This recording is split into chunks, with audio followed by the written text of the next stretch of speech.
Un café de menos de $2 le costó 34. 8 veces el mismo día. 8 compras pequeñas. 8 comisiones idénticas. Wells Fargo no cobraba tus compras en el orden en que las hiciste. Las reordenaba, de la más cara a la más barata. Ese orden convierte una sola comisión en hasta 10. Y existe el memo interno que le puso precio antes de aplicarlo. Mismo dinero, mismas compras, mismo día. En orden cronológico, ese cliente paga una comisión. Reordenado de mayor a menor, hasta 10. La diferencia no está en lo que gastas, ni siquiera en cuánto gastas. Está en qué cargo decide el banco procesar primero. Y esa decisión cabe entera en un jueves cualquiera. Imagina tu jueves. Un café, gasolina, el supermercado, una suscripción y el alquiler, el cargo grande. 5 movimientos, uno solo enorme. Al cierre del día, el banco no respeta ese orden.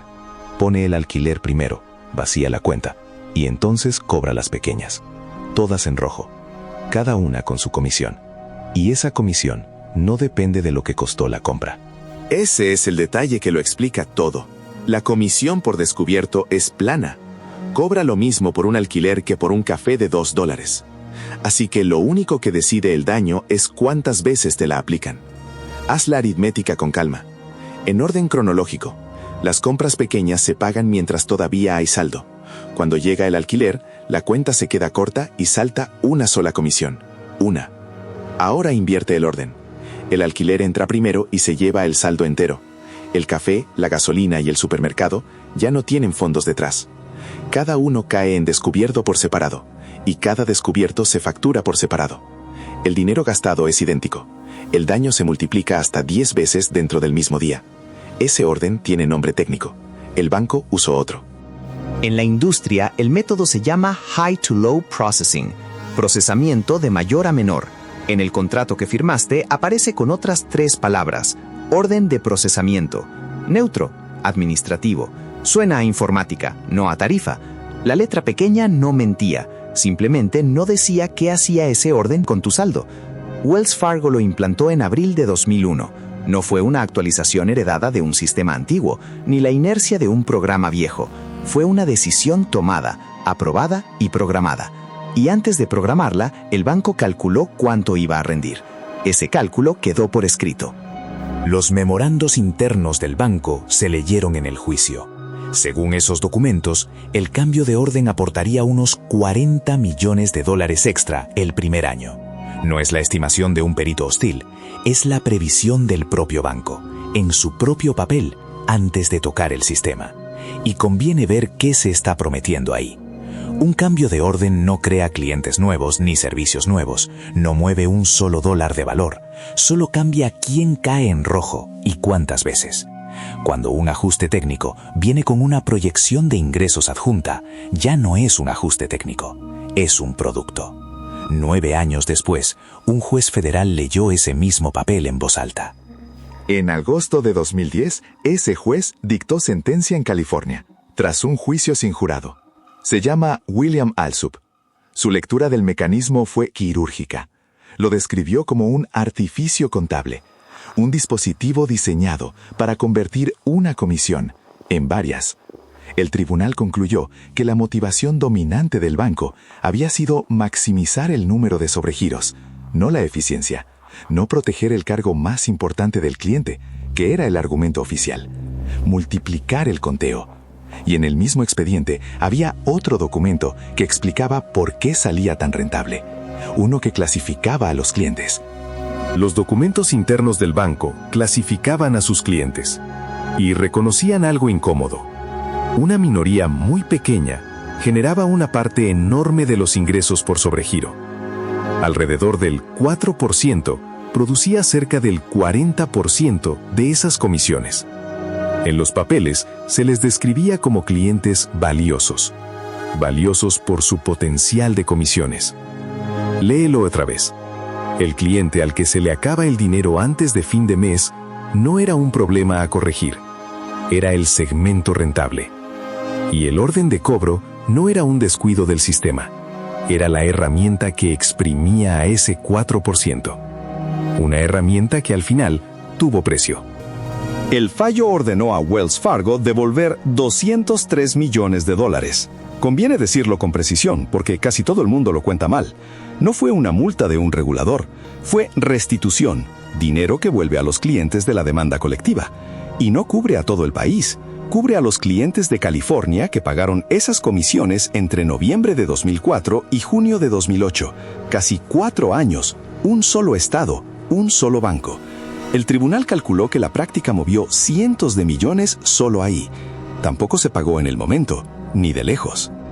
Porque una sentencia no es un cheque. El noveno circuito revocó parte del fallo en diciembre de 2012. Alsup reinstauró la condena en mayo de 2013. El Tribunal de Apelaciones la confirmó definitivamente en octubre de 2014. 4 años más de litigio después de haber ganado. Cuenta el trayecto completo. El orden se implantó en 2001 y la restitución quedó firme 14 años después. Durante todo ese tiempo, el mecanismo siguió operando. Y no solo en Wells Fargo. El sistema tarda mucho más en devolver de lo que tarda en cobrar. Porque no fue el invento de un solo banco.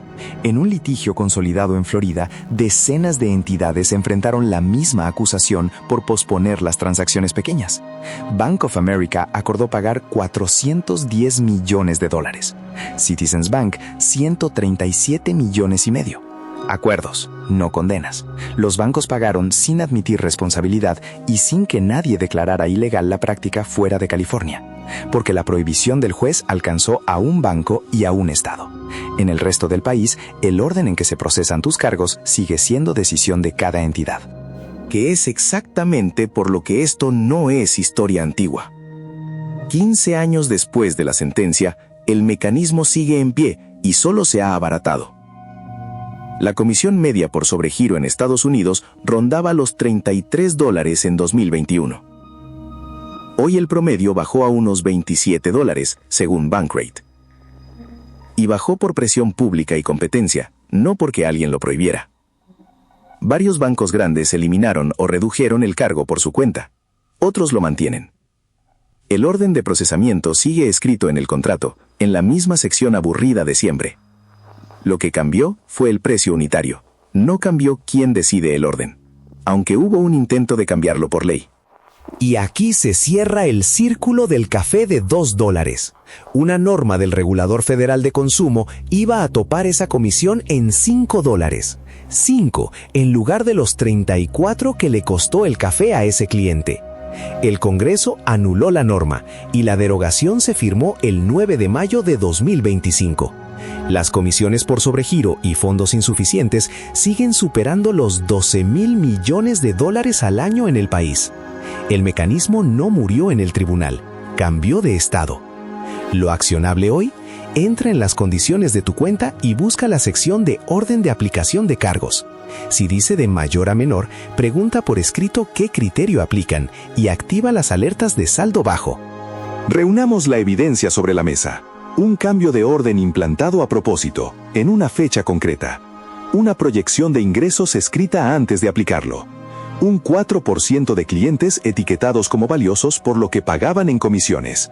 Un tribunal federal que concluyó que la motivación dominante era maximizar sobregiros. Una comisión convertida en hasta 10 el mismo día. Y una etiqueta neutra en el contrato para que no se notara. No hay accidente que explique esta secuencia. El cadáver no murió por descuido, murió por diseño. Veredicto, podrido.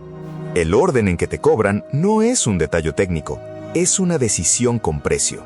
Si esto te sorprendió, busca nuestro video sobre Klarna y tu hipoteca. Y si te gustan los datos, busca Mente de Silicio. Suscríbete para la próxima autopsia.